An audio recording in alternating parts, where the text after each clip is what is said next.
العالمین والصلاۃ والسلام علی اشرف الانبیاء والمرسلین۔ بخاری شریف کی حدیث ہے، نبی مکرم صلی اللہ علیہ وسلم نے ارشاد فرمایا، اول جیش من امتی یغزون علی قیصر مغفور لہم۔ فرمایا کہ پہلا گروہ جو قیصر پر حملہ کرے گا وہ گروہ جو ہے وہ بخشا ہوا ہوگا اور اللہ اس کے پچھلے گناہ معاف فرما دے گا۔ بخاری شریف کی اس حدیث کو بعض اس زمانے کے غیر مقلد حضرات لے کر امیر معاویہ رضی اللہ تعالیٰ عنہ کے بیٹے یزید جو کہ انتہائی بدبخت اور پلید آدمی ہے اس کے تحفظ کے لیے استعمال کرتے ہیں۔ اس نے چونکہ قسطنطنیہ پر ایک حملہ کیا تھا تو یہ حدیث پڑھ کر ان کی فضیلت ثابت کرنے کی کوشش کرتے ہیں اور کہتے ہیں کہ وہ مغفرت یافتہ ہے۔ حضور جان عالم صلی اللہ علیہ وسلم نے مغفرت کا چونکہ وعدہ کیا ہے اور اس نے حملہ کیا تو اس بنا پہ اس کی بخشش ہو گئی، لہٰذا اس پر لعن طعن کسی طرح بھی درست نہیں ہے۔ تو اس حوالے سے یاد رہے، اس حدیث کو سمجھنے کی ضرورت ہے۔ اس میں پہلا جو لفظ ہے اول جیشن، سب سے پہلا گروہ جو حملہ کرے گا قیصر پر، اگر قیصر سے اس کے تمام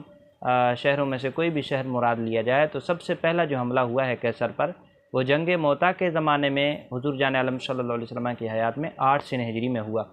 دوسرا جو اس پر حملہ ہوا وہ سیدنا صدیق اکبر رضی اللہ تعالیٰ عنہ کے زمانے میں اس کا ایک شہر ہے قلمر اور شام، ان دونوں شہروں پر جو ہے وہ صدیق اکبر رضی اللہ تعالیٰ عنہ کے زمانے میں حملہ ہوا۔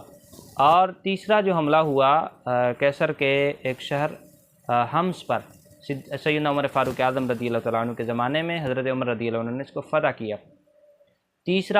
چوتھا حملہ جو اس پر کیا وہ سیدنا عثمان غنی رضی اللہ تعالیٰ عنہ نے قیصر کے شہر قسطنطنیہ پہ حملہ کیا۔ پھر حضرت سیدنا امیر معاویہ رضی اللہ تعالیٰ عنہ نے خود 32 سن ہجری میں قسطنطنیہ پر حملہ کیا، اور پھر جا کے 44 میں حضرت خالد بن ولید رضی اللہ تعالیٰ عنہ کے شہزادے عبد الرحمن رضی اللہ تعالیٰ عنہ نے اس پر حملہ کیا 44 سن ہجری میں۔ اور یزید جس جنگ میں، جس حملے میں شامل تھا وہ سن 50 ہجری کا ہے یا پھر 52 ہجری کا ہے، یہ دو مورخین نے روایتیں لکھی ہیں، سن 50 یا جو ہے وہ 52۔ تو یاد رہے کہ اس میں حدیث میں چونکہ اول جیشن کا لفظ آئے تھے کہ جو پہلا گروہ حملہ کرے گا تو پہلے گروہ میں یزید کسی طرح شامل نہیں ہو رہا، بلکہ 8واں 9واں اس کا جا کے حملہ بنتا ہے، تو اس بنا پر یہ حدیث اس پر کیسے صادق آئے گی۔ دوسری بات کہ اگر حدیث جو ہے وہ صادق بھی بالفرض آئے تو اس میں یہ بتایا گیا پچھلے گناہ معاف ہوں گے، اگلے گناہ معافی کا اس میں اعلان نہیں ہے۔ یزید سے جو بڑی بڑی خطائیں، بڑے بڑے مظالم ہوئے وہ بعد میں جا کے ہوئے۔ تیسری بات، مغفرت کی جس کے لیے بشارت ملی ہے وہ کسی شرط کے ساتھ مقید ہوتی ہے، ایمان کی شرط کے ساتھ مقید ہوتی ہے، اور اس شرط کے ساتھ مقید ہوتی ہے کہ بعد میں اس طرح کے معاملات نہ کرے۔ جس طرح درود پاک کے بارے میں آئی ہے کہ کوئی شخص اگر دو مسلمان آپس میں ہاتھ ملاتے ہیں، نبی پاک علیہ السلام پہ درود پڑھتے ہیں تو ان کے جدا ہونے سے پہلے مغفرت ہو جاتی ہے، تو اس کا مطلب نہیں ہوتا کہ بعد میں وہ دو مسلمان جو کچھ